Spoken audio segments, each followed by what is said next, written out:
Welcome back to my channel Digital Code Lab. अब हम देखते हैं स्पेसिफिक ऑपरेटर। ये क्या होता है? इसमें क्या होता है कि हमारा इसमें इसको सबसे पहले हम अनकमेंट कर लेते हैं। इसके लिए हमने सेम सेम थिंग यहाँ पे दो टू ऑपरेंड्स लिए हैं, A and B. A is equal to 5 and B is equal to 10। अब इसमें क्या होता है कि 5 specific operator great less than equal to greater than, इस तरीके से इसका साइन है। अब इसका मीनिंग क्या होता है? इसमें चेक करता है कि ए की वैल्यू अगर बी से छोटा है, तो जब जब हमारा यहाँ पे अगर लेस हो, जो first operand less than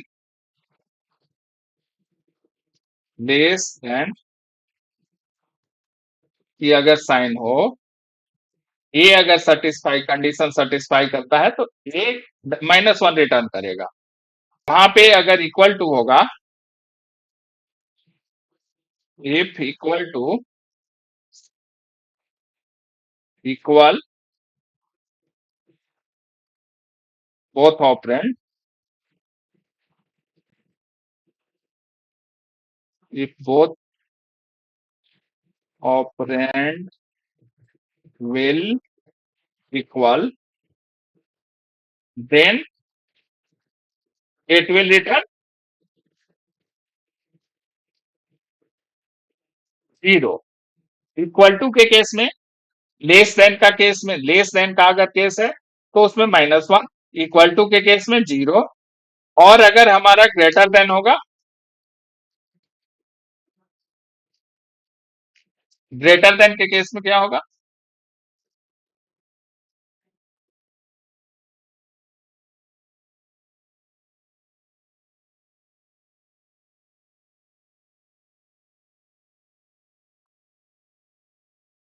if greater than $A greater than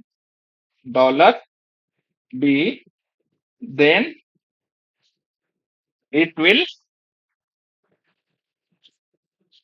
give 1 +1। +1 को प्लस लिखने की जरूरत नहीं है, तो यहाँ पे +1 होता है, यहाँ पे +1 होता है, यहाँ पे -1 होता है, यहाँ पे 0 होता है। +1 को आप 1 भी लिख सकते हो। तो यहाँ पे सिंपली समझना ये है कि अगर लेस देन है फर्स्ट ऑपरेंड की वैल्यू, $A की वैल्यू यहाँ पे लेस देन है, तो ये क्या करेगा? -1 रिटर्न करेगा। अगर इक्वल टू है 10 इक्वल टू 10, तो इस केस में 0 रिटर्न करेगा। और 20 ग्रेटर है, 20 ग्रेटर देन 10 है, तो ग्रेटर के केस में क्या होगा? 1 रिटर्न करेगा। तो यहाँ पे क्लियर है कि तीन चीजें याद रखना है। लेस देन मीन्स की -1, इक्वल टू 0, और ग्रेटर देन 1। तो ये ऑलवेज जो है या तो -1 रिटर्न करेगा, या 0 रिटर्न करेगा, या 1 रिटर्न करेगा। तो ये स्पेसिफिक है कि ये इन थ्री में से किसी भी एक वैल्यू को रिटर्न करेगा। तो ये तो क्लियर हो गया। अब यहाँ पे हम इसको चेक कर लेते हैं। आप यहाँ पे देख सकते हो कि -1 रिटर्न कर रहा है, 5 लेस देन 10, देन ये -1 रिटर्न कर रहा है, 10 इज इक्वल टू 10, ये 0 रिटर्न कर रहा है, 20 ग्रेटर देन 10, देन 1 रिटर्न कर रहा है। इसको +1 को 1 भी लिख सकते हैं, तो कोई इशू नहीं है। ठीक है, तो यहां तक तो आपको ये कंप्लीटली क्लियर हो गया। अब हम बात करते हैं इंक्रीमेंट और डिक्रीमेंट ऑपरेटर की। इसको सबसे पहले हम अनकमेंट कर लेते हैं। हमने यहाँ पे इंक्रीमेंट और डिक्रीमेंट, इंक्रीमेंट डिक्रीमेंट में दो चीजें होती हैं, प्री और post. Pre increment, post increment and pre increment. अब इसका मीनिंग क्या है? पोस्ट इंक्रीमेंट मतलब कि इंक्रीमेंट करेगा लेकिन वैल्यू को इको करने के बाद। प्री इंक्रीमेंट मीन्स कि पहले वैल्यू इंक्रीज होगा, then it will be print, मतलब इको करेगा यहाँ पे लेकिन वैल्यू इंक्रीज करने के बाद, इंक्रीज कितने से करेगा, 1 से करेगा, प्लस प्लस मीन्स की 1 से इंक्रीज करेगा, यहाँ पे प्लस प्लस 1 1 से इंक्रीज करेगा, लेकिन ये पहले करेगा देन इको करेगा, यहाँ पे इको करने के बाद वैल्यू इंक्रीज होगा। अब यहाँ पे देखते हैं पोस्ट डिक्रीमेंट, पोस्ट डिक्रीमेंट में भी यहाँ पे भी सी की वैल्यू 5 है तो 5 पहले रिटर्न कर देगा, इको कर देगा, देन इसका वैल्यू डिक्रीज होगा। अब यहाँ पे 1 से डिक्रीज होगा मीन्स की 4 हो जाएगा। अब यहाँ पे प्री डिक्रीमेंट मीन्स की पहले वैल्यू 1 से डिक्रीज कर देगा, मीन्स की डी माइनस 1, यानी कि यहाँ पे इको करेगा 4, मीन्स की पहले वैल्यू को डिक्रीज किए 1 से, देन हमारा इको कर गया। तो इसमें हम इसको चेक कर लेते हैं, ये कोई बड़ी चीज नहीं है। आप यहाँ पे देख सकते हैं, यहाँ पे पोस्ट इंक्रीमेंट में वैल्यू एज इट इज 5 मिल गया, यहाँ पे उसके बाद इसकी वैल्यू जो है गेट कर रहे हैं, यहाँ प्री इंक्रीमेंट में वैल्यू 6 मिला, और यहाँ पे आफ्टर इंक्रीमेंट भी 6 ही है, क्योंकि हमने इसके बाद ऑपरेशन परफॉर्म नहीं किया, यहाँ पे प्लस प्लस किया, तो यहाँ भी 6 यहाँ भी 6। पोस्ट इंक्रीमेंट में यहाँ पे वैल्यू 5 है, यहाँ पे आफ्टर डिक्रीमेंट 4 मिला, और यहाँ पे प्री डिक्रीमेंट वैल्यू को पहले डिक्रीज किया 1 से, 5 से 4 किया, देन डिक्रीमेंट के बाद भी 4 रह गया। तो यहाँ पे ये क्लियर है, ठीक है। आई थिंक आपको इंक्रीमेंट डिक्रीमेंट प्री पोस्ट समझ आ गया। वैसे मैं एक कोड रख दूंगा, आप चेक कर सकते हैं। अब हमारा है लॉजिकल ऑपरेटर। लॉजिकल ऑपरेटर क्या होता है?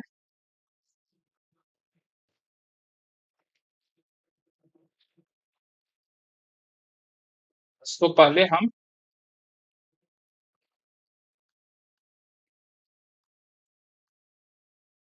अनकमेंट कर लिए। अब अनकमेंट करने के बाद लॉजिकल ऑपरेटर को, इसके लिए भी हमें टू ऑपरेंड्स की जरूरत पड़ेगी।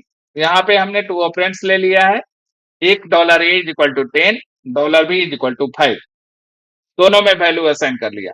अब यहाँ पे होता है, जैसे सबसे पहला लॉजिकल ऑपरेटर हमारा एंड है, एंड के लिए हम क्या यूज कर सकते हैं, साइन ए यूज कर सकते हैं।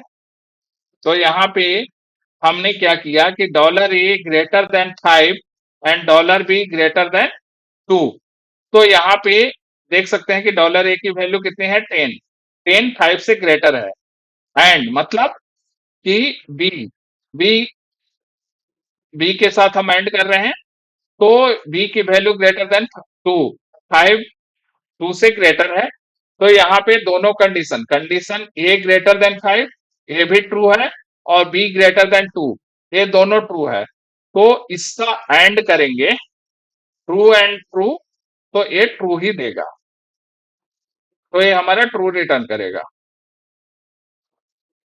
अब यहाँ पे और के केस चेक कर लेते हैं, ए ग्रेटर देन 15, यहाँ पे फॉल्स हो गया। अब यहाँ पे be greater than 2, be true हो गया। फर्स्ट वन हमारा फर्स्ट फॉल्स हो गया, फॉल्स हो गया, और उसके साथ ऑपरेटर हमारा और का है ट्रू, तो इस केस में क्या होगा, रिजल्ट विल बी, रिजल्ट हमारा ट्रू हो जाएगा। यहाँ पे दोनों ट्रू था, ट्रू एंड ट्रू, तो यहाँ पे रिजल्ट क्या होगा,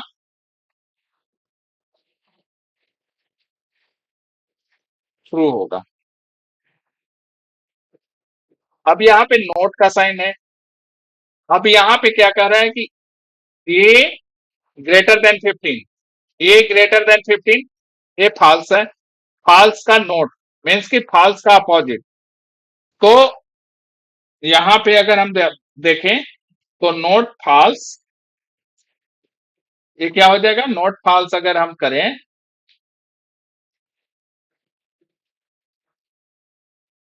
तो ये भी हमारा रिजल्ट ट्रू हो जाएगा। क्लियर? अब यहाँ पे जॉर है, यहाँ पे a greater than 5, b greater than 10, यहाँ पे जॉर का यूज कर रहे हैं। तो इसको हम चेक कर लेते हैं। अब यहाँ पे देखिए, यहाँ पे हमने जैसे एंड में ट्रू बताया था, और में भी ट्रू बताया था, क्योंकि एक कंडीशन सेटिस्फाई हो रहा था। तो एक ट्रू था एक फॉल्स था, तो ट्रू होगा। नोट में हमें फॉल्स आया था, फॉल्स के आगे हमने नोट लगाया तो ये ट्रू बन गया। जॉर में, जॉर में हमारा ए कंडीशन ट्रू है, और सेकंड सेकंड वाली जो कंडीशन है वो हमारी फॉल्स है। तो ट्रू और फॉल्स, ट्रू और फॉल्स क्या होता है? ट्रू, और ट्रू का जॉर हो गया ट्रू।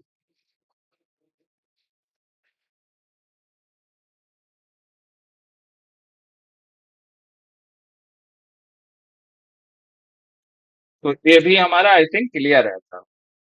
तो हमारा लॉजिकल ऑपरेटर हो गया। इसके आगे हमारा है स्ट्रिंग ऑपरेटर।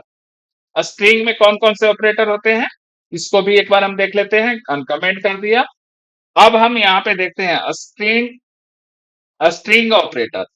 स्ट्रिंग ऑपरेटर के लिए हमने टू स्ट्रिंग्स ले लिया है, first name and last name.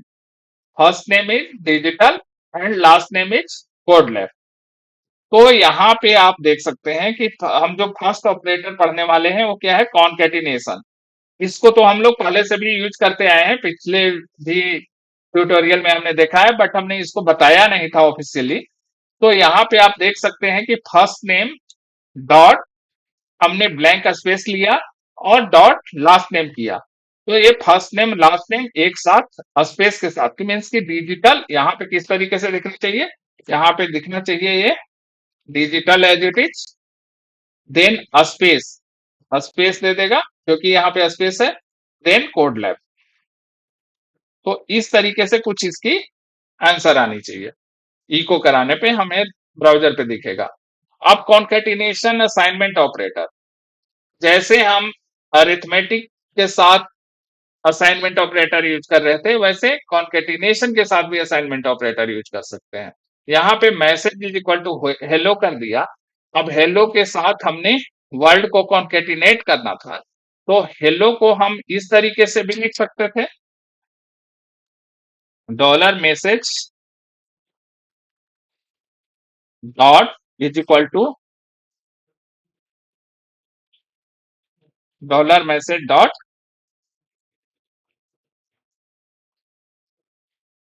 इस तरीके से कुछ लिख सकते थे। ये भी सेम रिजल्ट देगा जैसा ये देगा, मीन्स की रिजल्ट क्या देगा?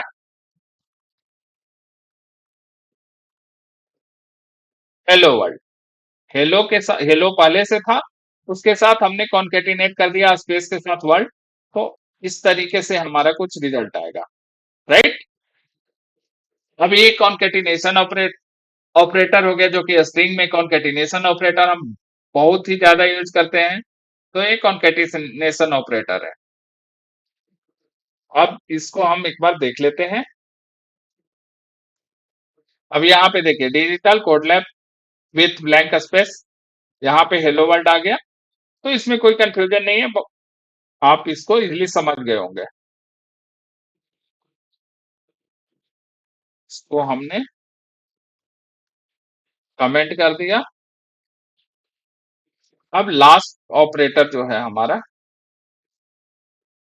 ये हमारा है आरए में कौन कौन से ऑपरेटर यूज करते हैं, इसको भी हम एक बार देख लेते हैं। आरए के लिए, आरए के लिए हम क्या क्या ऑपरेटर यूज करते हैं? अरे में हम यूनियन ऑपरेटर जो कि प्लस साइन के थ्रू यूज करते हैं। और फिर हमारा जैसे हमने अरे ले लिया, अरे 1, अरे 1 में हमने दो की लिया है, ए और बी, इसमें वैल्यू असाइन के एसोसिएटिव अरे है। अब इसमें सिंगल डायमेंशन है, इसमें एप्पल और बनाना लिया, इसमें लिया सी या D, cat and dog, A B C D, इसमें ए बी है और इसमें सी डी है। अब इसकी यूनियन अगर करेंगे, अरे 1 और अरे 2 को प्लस करेंगे, तो हमारा क्या मिलेगा? A B C D, means की चारों वैल्यू मिल जाएगी। इक्वलिटी, यहाँ पे कंपेयर करेंगे कि अरे 1 और अरे 2 सेम है या नहीं है। यहाँ पे आइडेंटिकल, आइडेंटिकल मीन्स कि इसके एवरीथिंग टाइप और वैल्यू बोथ आर सेम है या नहीं है। तो यहाँ पे इनइक्वलिटी, इनइक्वलिटी मीन्स कि नॉट इक्वल टू चेक करेंगे। आइडेंटिटी, आइडेंटिटी में यहाँ पे वैल्यू एंड टाइप दोनों चेक करेंगे। यहाँ पे non identity not equal to, तो नॉट इक्वल टू जैसा कि हम अरिथमेटिक ऑपरेटर में चेक कर रहे थे, सेम उसी तरीके से होगा। यहाँ पे इसकी रिजल्ट को हम देख लेते हैं एक बार। तो यहाँ पे देखिए, इक्वलिटी में यहाँ पे यूनियन करके ए ए ए बी सी डी, ये ऑल फोर वैल्यू को यूनियन कर दिया। इक्वलिटी में यहाँ पे फॉल्स हो गया, क्योंकि एप्पल और बनाना, कैट और डॉग डॉग, तो ये वैल्यू मैच नहीं हो रही है, तो ये ट्रू फॉल्स हो गया। और अगर हमारा इक्वल नहीं है तो इनइक्वलिटी ट्रू हो जाएगा। आइडेंटिटी, आइडेंटिटी में फॉल्स हो गया क्योंकि वैल्यू ही मैच नहीं हो रहा है, तो आइडेंटिटी कैसे, टाइप भी मैच नहीं हो रहा है, वैल्यू भी मैच नहीं हो रहा है। नॉट आइडेंटिटी, ये ट्रू होगा क्योंकि हमारा वैल्यू मैच नहीं हो रहा है, तो ये ट्रू हो जाएगा। अगर आइडेंटिकल नहीं है तो नॉट आइडेंटिकल है। तो ये आइडेंटिकल और नॉट आइडेंटिकल आप समझ सकते हैं।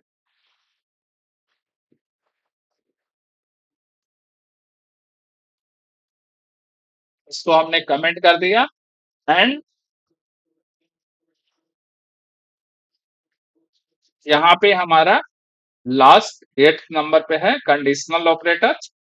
अब इसको हम देख लेते हैं, कंडीशनल ऑपरेटर क्या है। इसमें एज इज इक्वल टू 18 हमारा दिया हुआ है। ऑपरेंड एक सिंगल ऑपरेंड है, वेरिएबल है, एज इज इक्वल टू 18। अब रिजल्ट इज इक्वल टू, हमने यहाँ पे कंडीशन चेक करना है, age greater than equal to 18 then adult, otherwise minor. तो ये, इसको हम क्या बोलते हैं, टर्नरी ऑपरेटर बोलते हैं। टर्नरी ऑपरेटर, इसके लिए अगर हम नॉर्मली अगर हम इस कंडीशन को चेक करना होता, तो हम इसको सिंगल लाइन में अगर यूज करना है तो हम टर्नरी ऑपरेटर यूज करेंगे। Age greater than equal to 18, question mark, adult, यहाँ पे ट्रू वैल्यू और यहाँ पे फॉल्स वैल्यू। अगर इसको हमें नॉर्मल तरीके से इफ एल्स से करना होता तो इस तरीके से कर सकते थे, if dollar age greater than equal to 18 then print adult eco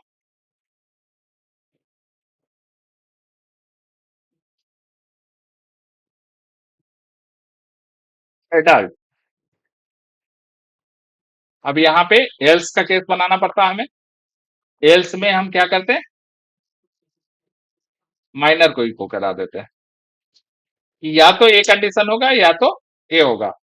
अगर 18 से ग्रेटर या इक्वल है तो एडल्ट है, अदरवाइज माइनर है। तो इसको टर्नरी ऑपरेटर के थ्रू अगर यूज करेंगे तो इस तरीके से हम यूज करेंगे। एक कॉमनली काफी ज्यादा यूज होता है अगर आप लाइक प्रोजेक्ट पे वर्क करोगे, तो उस टाइम पे हम इसको यूज करते हैं क्योंकि लाइन ऑफ कोड हमारा रिड्यूस हो रहा है। अब एक होता है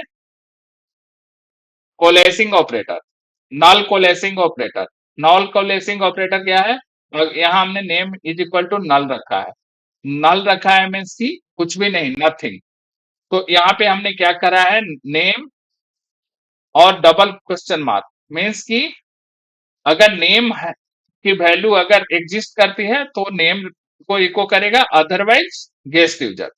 तो इसको हम यहाँ पे नल को, नेम को नल रखा है, तो यहाँ पे ऑब्वियसली हमारे गेस्ट यूजर रिटर्न करेगा। मीन्स की हमारे जो ब्राउजर पे दिखेगा, क्या दिखेगा, गेस्ट यूजर। तो यहाँ पे हम एक बार चेक करके देखते हैं कि किस तरीके से। तो यहाँ पे देखो, टर्नरी ऑपरेटर रिजल्ट में हमारा एडल्ट आ रहा है, और यहाँ पे देखेंगे आप तो आपको दिखेगा कि नल हमने असाइन करा था नेम की वैल्यू। तो कोलेसिंग, नल कोलेसिंग ऑपरेटर रिजल्ट क्या हो गया, गेस्ट यूजर, बिकॉज हमारा नेम एग्जिस्ट ही नहीं कर रहा है। नेम ऑलरेडी हमने नल असाइन करके रखा है, तो हमारा गेस्ट यूजर ही रिजल्ट आना था।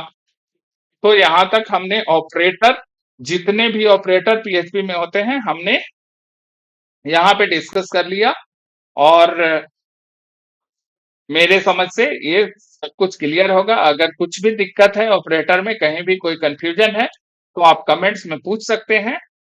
और अगर चैनल पे नए हैं तो सब्सक्राइब कीजिए, और अगर कंटेंट अच्छा लगा हो, आपको समझ आ गया हो, तो आप बता सकते हैं कमेंट में, लाइक एंड सब्सक्राइब शेयर कर सकते हैं। तो आज के लिए इतना ही। फिर अगले नेक्स्ट क्लास में हम कंडीशनल ऑपरेटर पढ़ेंगे, कंडीशनल ऑपरेटर इफ एल्स पढ़ेंगे, और व्हाइल, फॉर ईच, ये सब करेंगे। ये सब सारा कुछ करने के बाद हम एक्चुअल प्रोजेक्ट्स पे वर्किंग स्टार्ट करेंगे। तो हमारा आज के लिए इतना ही। Thank you so much.